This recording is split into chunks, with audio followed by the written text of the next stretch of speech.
네, 안녕하세요. 자기소개 좀 부탁드리겠습니다. 안녕하십니까. 여기는 안성에 위치한 빅토리짐에서 근무하고 있는 박성수 트레이너라고 하고요. 오늘 조금 뭐 이런 기회가 돼서 좀 이렇게 소개드리고 운동할 수 있는 영상을 촬영할 수 있게 돼서 좀 전달이 어떻게 될지 모르겠지만 그래도 알고 있는 것들, 제가 하고 있는 방식들에 대한 것들을 좀 전달드리도록 하겠습니다. 네. 오늘은 어떤 운동 하실 예정이신가요? 오늘은 가슴 운동 진행 예정이고요. 뒤에 시간 봐서 어깨를 조금 같이 할 예정입니다. 네, 알겠습니다. 오늘 가슴 운동에 대한 자세나 그 본인만의 팁 잘 알려주시면 감사하겠습니다. 네, 알겠습니다. 네, 잘 부탁드립니다. 시작하시죠. 겨울철이기도 하고 해서 좀 몸에 조금 관절들이라든지 이런 부분들, 그리고 가슴에도 조금 예열을 좀 시켜놓으려고 좀 먼저 가벼운 무게로 해서 좀 선피로로 팩덱 플라이를 좀 진행하고 나서 넘어가도록 하겠습니다. 네.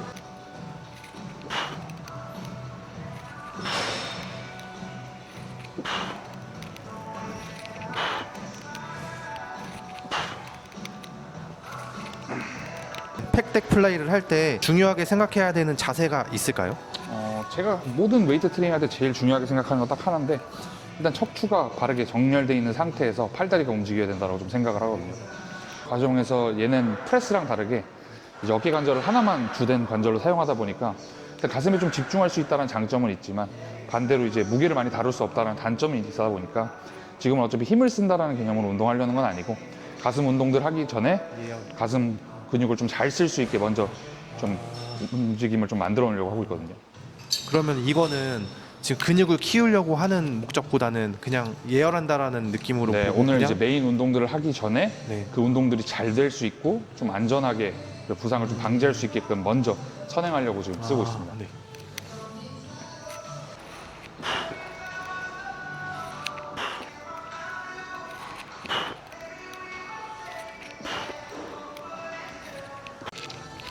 무게는 첫 운동이다 보니까 좀 단계적으로 올려가면서 계속해서 혈액을 조금 몰아넣으려고 하고 있고요. 여기서 어느 정도 웜업이 되고 나면 바로 오늘 좀 메인으로 하려고 했던 프레스 동작으로 좀 넘어가려고 합니다.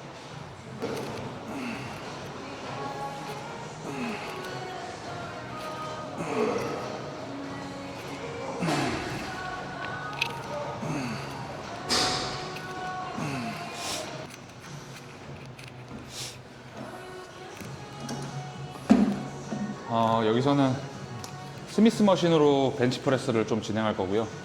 원래는 프리웨이트로 좀 벤치프레스를 많이 했었는데 요즘은 조금 시합이 끝난 지 솔직히 얼마 안 돼서 관절들이나 이런 데가 아직 회복도 많이 안 되고 해서 좀 안정감 있게 진행하기 위해서 스미스 머신으로 좀 진행을 한번 해보겠습니다. 그 스미스 머신이랑 네. 이제 벤치프레스랑 차이가 뭐예요? 일단 벤치프레스랑 스미스 머신의 차이점 같은 경우는 스미스 머신은 이 수직 궤적에서의 움직임, 아무리 내가 앞으로 보내고 뒤로 보내고 싶다 하더라도 내가 마음대로 조정할 수 있는 부분이 아니고요. 레일에 맞춰져서 그냥 그대로 수직선상에서의 수직 운동을 할 수 있고요. 벤치프레스는 그 수직선상의 궤적을 제가 조절해야 되는 힘이 필요한 거죠, 쉽게 말하면. 그러니까 내가 이 궤적에 대한 움직임을 협응근을 사용해서 내가 안정적으로 잡아낼 거냐, 아니면 그냥 안정화되어 있는 데서 힘만 빵빵 써낼 거냐의 차이라고 좀 생각을 하면 쉬울 것 같아요. 알겠습니다.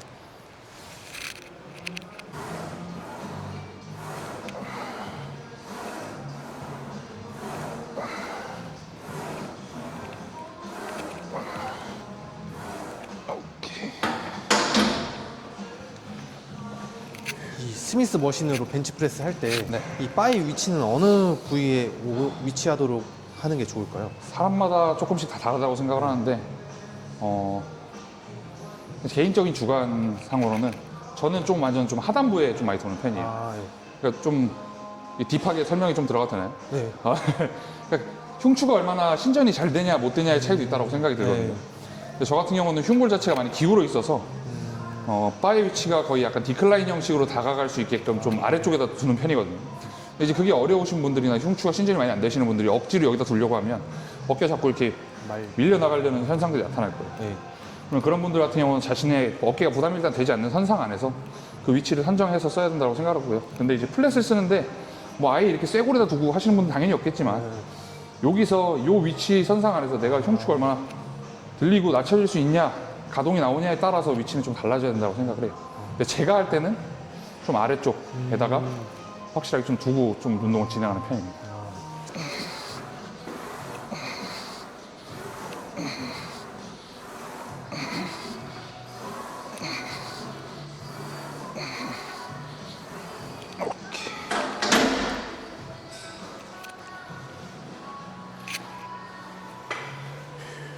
이제 초보자분들이요. 잘못된 자세로 어떤 좀 잘못된 자세로 많이 제일 큰 게 네. 일단은 처음에는 스미스 머신을 잘 안 시키는 편이기도 해요. 아, 왜요? 일부러, 그러니까 쉽게 말해서 자기 몸을 통제할 줄 알아야 된다고 생각을 하는데 네. 머신을 그냥 맞춰버리면 네. 장단점이 있는 게 프리웨이트, 그러니까 바벨로 운동을 하게 되면은 바벨로 내가 실질적으로 컨트롤해서 써야 되는 능력이 필요한 거고요. 머신은 내 몸을 머신에다 맞춰야 되는데 세팅을 맞춰야 되잖아요. 네. 얘가 앞뒤로 움직이는 게 아니니까 위아래로만 움직이니까요. 근데 그게 안 되니까 실질적으로 몸을 자르게 잡지 않은 상태에서 그냥 기구를 써버리니까 네. 나는 일로 내려가고 싶은데 머신의 궤적은 일로 가게 되어 있다 보니까 내 몸의 움직임과 너무 다른 움직임들이 자꾸 나와서 문제가 되는 경우들이 많아요. 네. 근데 차라리 프리웨이트를 시키면 자기가 아프면 위치를 솔직히 바꿉니다. 그러니까 쉬운 표현으로 누가 나를 자꾸 꼬집거나 하면 그 통증을 안 느끼기 위해서 피하려고 하는 것처럼 조절을 할 수가 있어요. 근데 머신은 기구다 보니까 그냥 정해진 움직임대로만 움직여버려요. 내가 아파하든 말든. 네. 근데 거기다 무게까지 막 껴버리니까 요즘 친구들 같은 경우는 이게 남자들의 그 주변 의식도 자꾸 하고 무게도 막 들려고 하다 보니 그런 부분들에서 일단 문제점들이 많이 일어나죠. 그리고 제일 큰 거는 요즘 유튜브가 너무 활성화돼 있잖아요. 그쵸. 근데 선수들이 그렇게 하니까 본인들도 똑같이 그렇게 하려고 가슴을 터치하고 가려고 한다든지 그러니까 나는 그 움직임이 지금 아직 나오지 않는데 그러면 그 움직임이 나오게끔 먼저 해놓고 그쵸. 그 움직임을 써야 되는데 쉽게 표현하면 그냥 그 움직임을 따라하려고만 하는 거죠 자꾸. 네. 그러니까 그런 부분에서 일단 잘못된 게 제일 많고요. 그냥 일반적인 여성분들 같은 경우는 일단 근력 자체가 부족하다 보니까 그쵸. 그 근력을 키울 수 있는 움직임들부터 먼저 힘부터 먼저 길러야겠죠. 당연히 여자분들한테 처음부터 20kg짜리 바를 들려고 하면 그렇죠. 당연히 들고 있는 것만으로도 엄청나게 힘들 거고요. 네.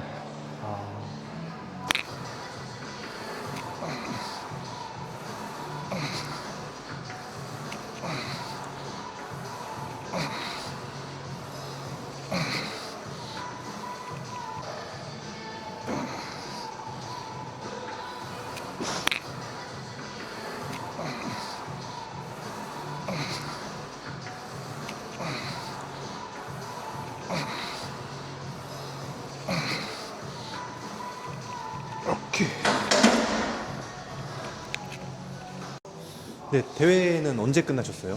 2주 된 것 같아요. 14일 날 끝났거든요. 아, 무슨 대회 참가하셨어요? 무사 파이널 뛰었습니다. 거기서 성적은 1등 했습니다. 와, 네, 1등을 할 만한 몸인 것 같아요. 감사합니다. 벗으시니까. 원래 이렇게 좀 체격이 있으셨어요? 아니요, 저 되게 말랐어요. 그래서 운동을 시작했고. 그러니까 군대 갈 때 신체 검사 받을 때가 제가 기억하기로 52인가 53인가 그랬거든요. 근데 제가 이제 해병대를 나왔는데 키가 어떻게 됐어요? 그때 당시에 80, 79 왔다 갔다 했고. 진짜 말랐네. 네. 근데 3급이 뜬 거예요. 체중 미달로. 너무 말라가지고. 그래서 밑에 내려가서 물 마시고 그 제가 체중이 걸려 있었거든요. 네. 2급하고 3급하고. 그래서 물 마시고 2급 받고 그다음 해병대를 지원해서 갔어요. 와, 대단하시다 진짜. 근데 어떻게 이렇게까지 클 근데- 수가 있었어요? 저도 지금 올해 34 됐는데 네. 저도 제가 몸이 안 커지는 사람이라고 생각을 했거든요. 네. 되게 많이 먹었다고 생각을 하고. 네. 근데 보통 마른 친구들 보면 저도 그랬었고 안 먹어요. 하루 일과를 따지고 보면 실질적으로 네. 안 먹거나 아니면 활동이 너무 많거나 둘 중 하나입니다. 정말로 뭐 소화기관이 안 좋아서 체중이 못 늘어나는 친구들도 있겠지만 저 같은 경우에는 그냥 안 먹고 운동도 안 했었고 그러니까 정말 그냥 마른 체격이었었던 것 같고 군대 가서 7주 동안 훈련소 교육받고 나오니까 8kg인가 올라가 있었어요. 네, 60 몇 킬로였거든요. 부모님이 수료식 날 오셔가지고 또 덩치가 좀 커진 것 같다고 해서 체중 재봤는데 한 7, 8kg가 올라가 있었어요 오히려. 네.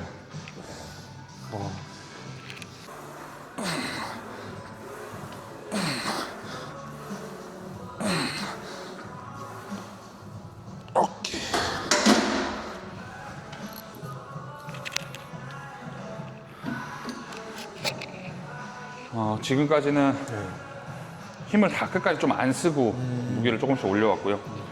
이 무게에서는 제가 쓸 수 있는 거를 좀 최대한 좀 쓰려고 좀 하려고 합니다. 지금 몇 킬로인가요? 지금 여기 껴져 있는 거는 60kg, 60kg 이렇게 껴져 있어요. 네. 보통 벤치는 몇 가지 들으세요? 글쎄요, 최근에는 막 무게를 막 얼마나든지 들어봐야지 이렇게 해본 적은 없었던 거고, 벤치프레스를. 네. 그래도 정말 많이 들었을 때는 170까지는 들었던 것 같아요. 한 개? 네. 근데 막 벤치프레스를 할 때는 억지로 무게를 더 들어봐야지 막 이런 생각을 하고 해보진 않거든요. 뭐 데드리프트나 스쿼트는 중량을 계속 올려가 봐야지라는 생각으로 들었던 적은 있는데 벤치프레스는 거의 없어서 너무 쉽게 다칠 것 같은 느낌이 너무 많이 들다 보니까 170.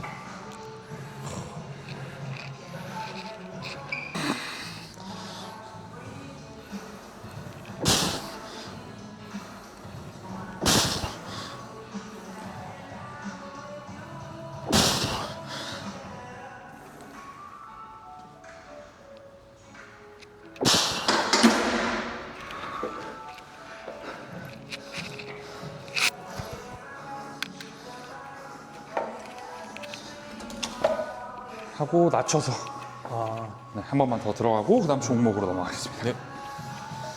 근데 아까 먹는 걸 안 먹어서 이제 살이 안 찐다고 하셨잖아요. 네. 그럼 먹는 것도 아무거나 먹으면 안 되고 또 식단에 맞춰서 좀 많이 그쵸. 먹어야 되는 그러니까 거죠.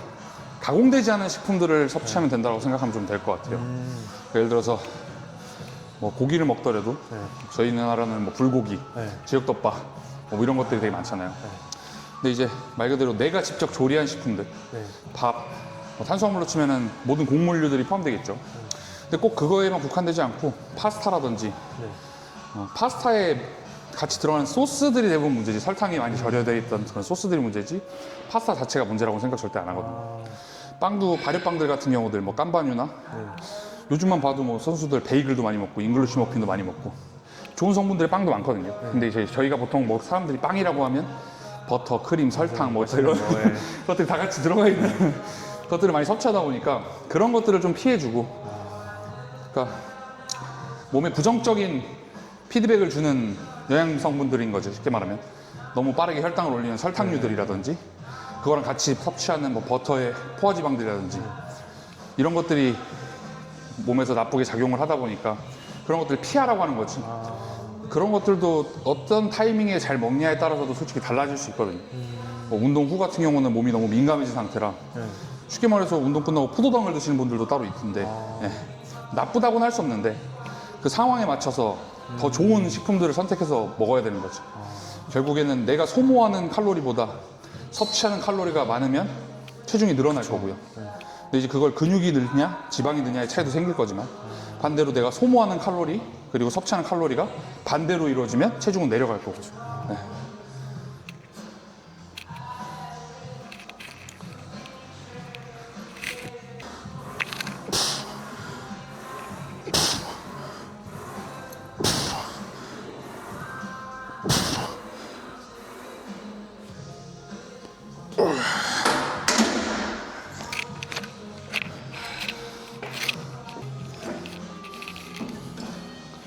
이동하겠습니다. 네.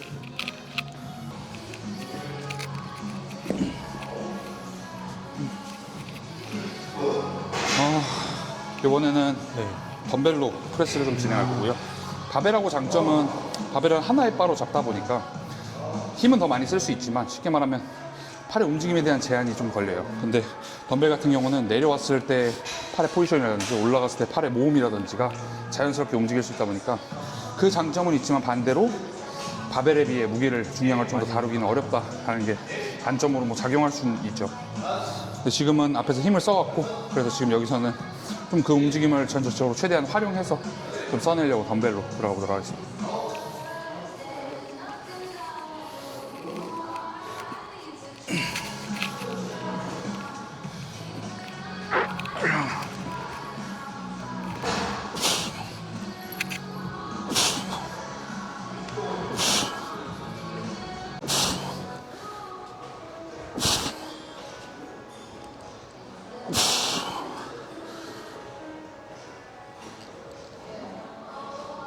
오케이.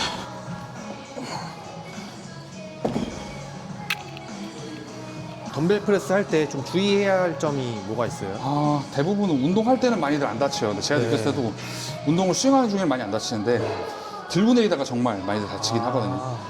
말도 안 되는 순간에 다치는 경우들이 많은데 여기서 그냥 들어 올린다고 뽑다가 갑자기 뭐 전완근이 잘못된다든지 허리가 문제가 생긴다든지 아니면 끝나고 나서 일어나는 과정에서 또 다치기도 많이 다치는데 물론 운동을 수행할 때도 실질적으로 다치긴 하는데 주의해야 될 점이라고 하면은 이제 손목에 대한 것들 강하게 고정력이라든지 무게가 결국에 전달이 되려고 하면 몸통은 고정되어 있지만 움직이면 여기서 다 만들어져요. 근데 강한 고정이 이루어지지 않다라고 하면 얘가 넘어가는 순간 다 바뀌어 버립니다. 움직임들이. 네. 그러니까 여기서부터 강하게 고정이 되지 않으면 실질적으로 엘보라든지 어깨라든지 관절들이 다 같이 똑같은 궤적선상에서 움직이기가 조금 어려워져요. 쉽게 말해서. 근데 민 상태에서 내려올 때는 손목을 자꾸 받쳐서 내려버리면 얘만 꺾인다고 생각하지만 얘가 꺾인 게 다 꺾여버립니다. 그럼 계속 내가 쓰고자 하는 가슴 근육이 아니라 다른 곳에 대한 자꾸 스트레스라든지 데미지만 가져가게 돼버리고 정작 지금 가슴 발달을 위해서 하는 덤벨 프레스가 그렇지 못한 상황이 돼버리다 보니까 그런 부분들에서 하나씩 체크를 해서 하면 좀 더 좋은 움직임이라든지 가슴에 좀 더 잘 쓸 수 있는 환경들이 나오고. 알겠습니다. 감사합니다.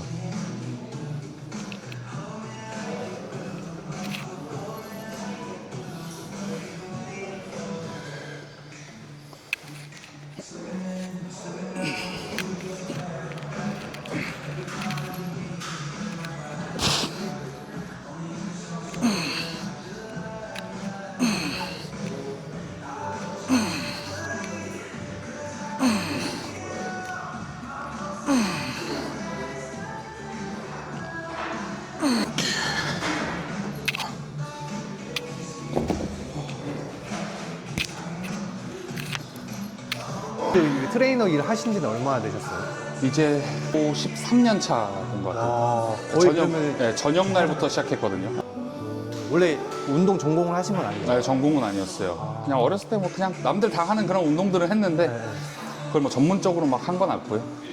그냥 이제 군대 가기 전에 헬스장 그냥 다녔던 거. 그땐 그냥 정말 친구들이랑 놀러 다닌 거죠. 그때 당시에는 헬스클럽 막 이랬으니까. 그리고 나서 아까도 말씀드렸다시피 군대에서 나도 몸이 바뀐다라는 걸 인지하고 나서 그때부터 군대에서 되게 운동을 많이 했던 것 같아요. 운동 좋아하는 선임이 있었는데 데리고 다녀줘서 선임이 갈 때만 따라다니다가 나중에 이제 호봉 차고 이러고 나서부터 운동을 계속 했죠. 근데 그때는 또 운동에 대한 이런 약간 지식은 많이 없었죠. 없었어요. 그때 당시에 정말 이런 유튜브도 활성화되어 그쵸. 있던 데도 아니고 그때 유일하게 뭔가를 얻을 수 있었던 게가 잡지랑 머슬 앤 피트니스 잡지랑 몬스터짐 커뮤니티 그 정도였던 것 같아요. 근데 확실히 알고 하는 거랑 모르고 했을 때랑 차이가 많이 너무 크죠? 다르죠. 너무 정말로. 예. 그리고 그때 당시에는 약간 뭐라 그럴까 왜 이걸 이렇게 해야 돼요 그러면 그냥 설명을 시키면 해라 이런 느낌의 시대였고 지금은 좀 많이 다르잖아요. 이유들이 다 붙어 있고 왜 그렇게 하는지 뭐 각자마다 다른 스타일을 추구하는 건 있지만 정답은 없다고 생각하는데 근데 오답은 있다고 생각을 하거든요. 정말 잘못된 자세로 하는 것들은 잘못됐다고 얘기를 해줘야 되니까요. 그렇죠. 근데 뭐 선수들마다도 운동하는 스타일이 다 다른데 누가 정답이라고 얘기할 수는 없잖아요. 예. 근데 기본은 지키되 그 안에서 변형되는 것들을 가지고 잘못됐다라고 표현하는 건 좀 아닌 것 같고 요즘에는 워낙에 유튜브도 잘 되어 있고 하다 보니까 근데 좀 자기 상황에 맞춰서 해야 되는데 너무 그 사람 걸 그대로 신체 구조도 다르고 팔 길이도 다르고 다 다른데 똑같이 그걸 수행해내려고 하니까 문제가 생긴다고 생각하거든요. 근데 트레이너들의 결국 역할은 본인에게 맞춰서 말 그대로 퍼스널 트레이닝이니까 본인에게 맞춰서 운동을 지도해 주는 거지 내가 이렇게 하니까 너도 이렇게 해 라고 하는 건 솔직히 말해서 그렇죠. 좀 잘못된 전달이라고 좀 생각을 하고